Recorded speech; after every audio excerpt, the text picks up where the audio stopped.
we have a new head gasket here. We have the head.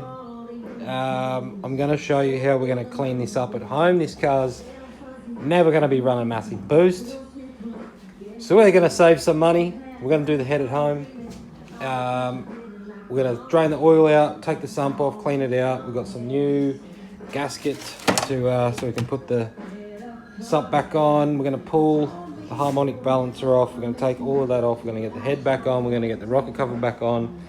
It's going to be a jolly old time. I've got some brand new head bolts. We're not going to be using studs, so let's get into it.